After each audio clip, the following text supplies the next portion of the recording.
धमाकेदार समाप्ति एक्सप्रेस के लिए। क्या मेरे प्यारे प्यारे जग से न्यारे सपोले रेडी हैं? तो नोटबुक बंद कीजिए अपनी। यस, नोटबुक बंद कीजिए, नोटबुक बंद कीजिए, नोटबुक बंद कीजिए। AITS का मतलब होता है ऑल इंडिया टेस्ट सीरीज। जैसे आप अपने बैच में सिर्फ टेस्ट दे रहे हैं तो आप देख रहे हैं कि आपका क्या है, आपका रैंक कितना आ रहा है आपके बैच के अंदर, वैसे आप ऑल इंडिया लेवल पे देख पाएंगे कि आप कितने पानी में हैं।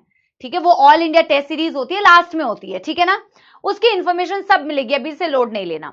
बेटा हमने ह्यूमन रेस्पिरेटरी सिस्टम शुरू किया था, और जब हम पहले तो हमने रेस्पिरेटरी स्ट्रक्चर्स और रेस्पिरेटरी ऑर्गन्स ये पढ़े थे, जिसको जो हमने कहा था नोटबुक बंद करना बेटा, याद रखना, कितना याद आ रहा है वो देखना। तो ये डिसाइड होता है on the basis of two things. एक तो बंदे का हैबिटेट क्या है, पानी में रह रहा है तो यूजुअली गिल्स होते हैं, धरती पे रह रहा है तो यूजुअली लंग्स से रेस्पायर करता है। लंग से रेस्पिरेशन को बोला जाता है बेटा पल्मोनरी रेस्पिरेशन, और बेटा अगर वो गिल्स का यूज कर रहा है तो उसको बोला जाता है ब्रैंकियल रेस्पिरेशन। लेकिन इसके अलावा मैम लेवल ऑफ ऑर्गेनाइजेशन क्या है उसके बॉडी में, सेल्यूलर लेवल ऑफ ऑर्गेनाइजेशन है, टिश्यू लेवल ऑफ ऑर्गेनाइजेशन है, ऑर्गन लेवल ऑफ ऑर्गेनाइजेशन है, या organ system level of organization है, इस पर भी डिपेंड करता है मैम। क्या? इस पर भी डिपेंड करता है कि उसका रेस्पिरेटरी स्ट्रक्चर क्या होगा। जैसे बेटा आपने देखा था सेल्यूलर लेवल ऑफ ऑर्गेनाइजेशन कौन से फाइलम में दिखता है, phylum porifera. Tissue level of organization coelenterata और क्या बोलते हैं ctenophora. Organ level of organization platyhelminthes. Organ system level of organization आपने एस्केहेल्मिन्थेस से शुरू किया था अप टू कॉर्डेटा। तो आपने देखा पॉडीफेरा, सीलेंट्रेटा, टीनोफोरा, प्लैटीहेल्मिन्थेस, इनफैक्ट एस्केहेल्मिन्थेस जिसमें ऑर्गन थे, ऑर्गन सिस्टम था, इन सब में बेटा सिंपल डिफ्यूजन होती है अक्रॉस बॉडी वॉल। बट जैसे एनेलिडा हो गए या आर्थ्रोपोडा हो गए, एनेलिडा में बेटा आपने देखा था अर्थवम का एग्जांपल, वो मॉइस्ट क्यूटिकल, क्यूटिकल क्या होती है, बॉडी के बाहर वाली लेयर, उसके हेल्प से करता है। और अर्थवम बहुत इंपॉर्टेंट एग्जांपल है बेटा, वो याद रखना है। आर्थ्रोपोडा में मल्टीपल रेस्पिरेटरी स्ट्रक्चर होते हैं, हालांकि हम इन सबको बेटा वापस से पढ़ रहे होंगे जब हम एनिमल किंगडम पढ़ेंगे, बट हमने यहां पे भी उसको कनेक्ट करके पढ़ लिया है ताकि जब हम बाद में पढ़ें तो हमें ये चीज और आसान लगे। आर्थ्रोपोडा में बेटा ट्रेकियल सिस्टम भी हो सकता है आपका, कॉकरोच आपने पढ़ा था, लंग्स बुक लंग्स हो सकता है, बुक गिल्स हो सकते हैं, गिल्स भी हो सकते हैं, मॉल्यूस्का में गिल्स होते हैं, एकाइनोडर्मेटा में आपने ट्यूब फीट होता है। आपने अभी सिर्फ नाम लिखा है, एग्जैक्टली क्या करता है, कैसा दिखता है ये नहीं पढ़ा है, सिर्फ नाम पढ़ा है।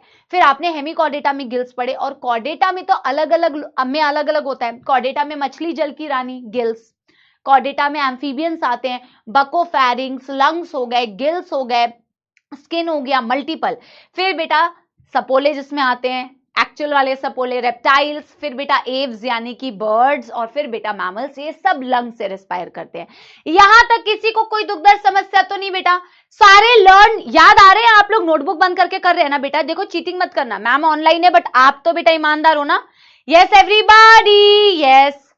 आगे बेटा हमने पढ़ा ह्यूमन रेस्पिरेटरी सिस्टम। बेटा हमने कहा था हम एक फ्लो चार्ट बना रहे थे, और हमने कहा था भाई जिस भी पार्ट की कोई भी प्रॉपर्टी होगी हम वो उसके सामने लिखेंगे। हम नॉर्मल पोर्ट्रेट में बना रहे थे, और हमने शुरू किया था बेटा अपने ये दो छेदों के साथ में, जिसे हमने बोला था एक्सटर्नल नॉस्ट्रिल्स या एक्सटर्नल नेयर्स।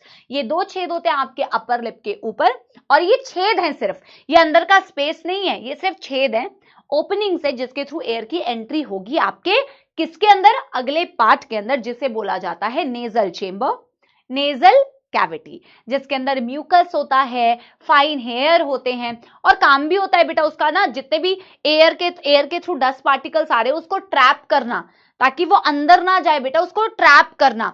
यहाँ एयर जब आती है तो वो बॉडी टेम्परेचर पे आती है ना, बाहर की अगर कोई भी हवा होगी उसको बॉडी टेम्परेचर पे लाने का काम बेटा इन सारे पार्ट्स का होता है, जो लास्ट में लिखेंगे।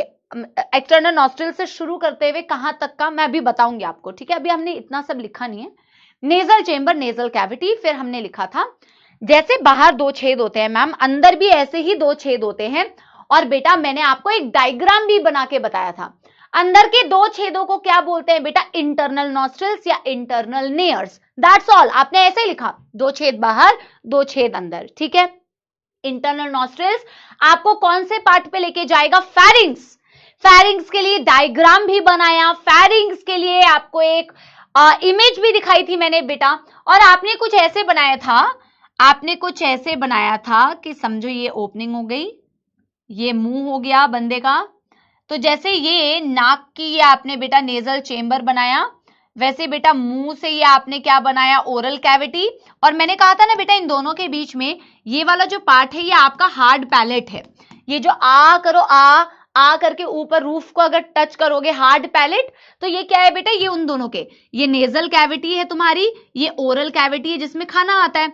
और बेटा अगर तुम देखोगे ये वाला पार्ट जो है ये कॉमन पार्ट है, ये दोनों के लिए क्या है, ये कॉमन पार्ट है, इसे कहते हैं फेरिंग्स। याद आ रहा है, इसे कहते हैं फेरिंग्स। यहां तक मैंने आपको पढ़ाया था, फिर मैंने आपसे कहा था कि आज हम यहां से आगे कंटिन्यू करेंगे। मुझे लगता नहीं है कि इसके अलावा मैंने कुछ दिया था, मैंने एक होमवर्क दिया था बस कि बताओ फेरिंग्स के बाद बेटा यहां दो पार्ट्स होते हैं, एक होता है वेंट्रल साइड पे, एक होता है डॉर्सल साइड पे। ये वेंट्रल है बेटा बॉडी का और ये क्या है, डॉर्सल।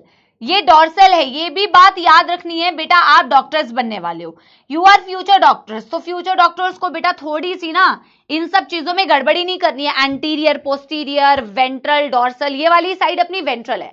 मैंने होमवर्क दिया था कि बेटा जी ये बताना, हालांकि मैंने कमेंट्स में भी आंसर आपके पढ़े थे, बहुत सारे बच्चों ने करेक्ट आंसर दिया था। मैंने आपसे कहा था कि वेंट्रल साइड पे क्या होता है और डॉर्सल साइड पे क्या होता है। तो बेटा ये मैं अगर पूछूं ये वेंट्रल साइड वाला कैपिटल स्मॉल ए है तो स्मॉल ए क्या है ये बता दो, फिर आप अपने ना जो डायग्राम बनाया था उसमें ये चीज नोट कर लेना। Very good. एक होती है तुम्हारी बेटा फूड पाइप और एक होती है बेटा तुम्हारी विंड पाइप। विंड पाइप को क्या बोलते हैं बेटा, ट्रेकिया। ये तुम 10वीं कक्षा या 9वीं कक्षा की लैंग्वेज में बोलते हो विंड पाइप और फूड पाइप, है ना। विंड पाइप का मतलब होता है बेटा ट्रेकिया और फूड पाइप का मतलब होता है बेटा ईसोफेगस। कोई भी बच्चा इसको ऑइसोफेगस तो नहीं बोलता है, ऑइसोफेगस नहीं ना, ईसोफेगस बोलते हो। तो वेंट्रल साइड पे जो होती है वो होती है तुम्हारी ट्रेकिया। सारे बच्चे ना बेटा ये वाली चीज वैसे आई एम होपिंग कि बहुत सारे बच्चों ने कर ली होगी, जिसने नहीं की है आप बेटा होमवर्क में जो क्वेश्चन दिया था उसका आंसर है वेंट्रल साइड पे ट्रेकिया होता है और डॉर्सल साइड पे क्या होता है बेटा, ईसोफेगस। तो मैम ऐसा क्यों हुआ कि फेरिंग्स इवन आफ्टर की ये कॉमन पैसेज था बट फूड कभी भी इसके अंदर नहीं जाता, कभी भी नहीं, लेकिन फूड हमेशा ईसोफेगस के अंदर जाता है, कभी भी ट्रेकिया के अंदर नहीं घुसता है। ऐसा क्या कारण है मैम, ऐसी कौन सी जादू है बॉडी के अंदर।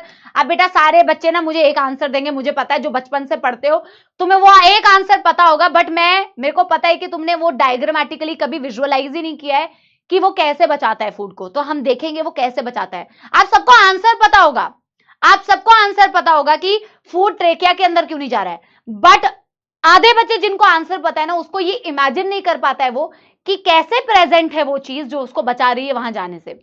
Very good. एपिग्लॉटिस जो आप नाम बता रहे हो उसको एपिग्लॉटिस क्यों बोलते हैं, ऐसी बहुत सारी इंटरेस्टिंग बातों को जानने के लिए देखते रहिए आज का एपिसोड, ठीक है। कंटिन्यू करें मेरे प्यारे प्यारे जग से न्यारे सपोलो के साथ में। बेटा लास्ट जो नोट्स में तुमने फ्लो चार्ट में लिखा था, आई थिंक तुमने बेटा फेरिंग्स तक ही लिखा हुआ है, लैरिंग्स के बारे में लिखा था क्या कुछ फ्लो चार्ट में। जो फेरिंग्स है, फेरिंग्स के बाद फ्लो चार्ट में बेटा कौन सी चीज आनी चाहिए, फ्लो चार्ट में आनी चाहिए, फ्लो चार्ट का एरो तुम ग्रीन कलर से बना रहे थे, ठीक है, फ्लो चार्ट का एरो तुम ग्रीन कलर से बना रहे थे और लिख रहे थे सफेद रंग से, तो लिखना क्या है तुम्हें, लैरिंग्स अगला, है ना, नहीं लिखा है ना,